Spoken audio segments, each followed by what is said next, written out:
रावेर लोकसभा मतदारसंघात उद्या 1982 मतदान केंद्रावर मतदान प्रक्रिया पार पडणार असून याच पार्श्वभूमीवर मतदान केंद्रावर नियुक्त करण्यात आलेल्या कर्मचाऱ्यांना आज ईव्हीएम व मतदान साहित्याचे वाटप करण्यात येत आहे।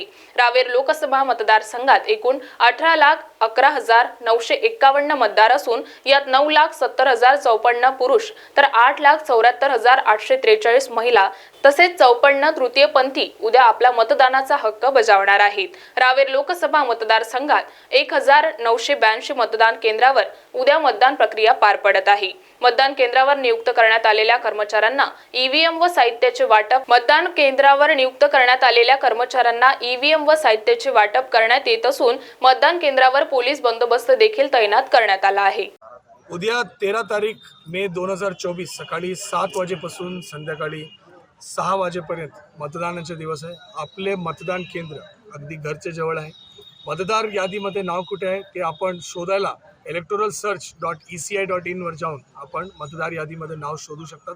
मतदार ओळखपत्र अगर आपल्याकडे मिळत नसेल तर आपण कुठलेही शासकीय डॉक्युमेंटला घेऊन आधार कार्ड, बँकचं पासबुक, पासपोर्ट इतर गोष्टीला घेऊन आपण मतदानासाठी जाऊ शकतो। मतदानासाठी जाताना आपण सहकुटुंब जावं। मतदार केंद्रावर गेल्यानंतर आपल्याला व्हीलचेअरची सुविधा मिळणार। ऊन लागू नये म्हणून सावलीसाठी आपण टेंट लावलेला आहे।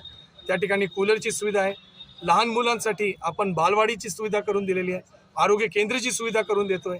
माझी आपल्या सर्वांना विनंती आहे की उद्याच्या दिवशी नक्की आपण सहकुटुंब जाऊन मतदान करून या।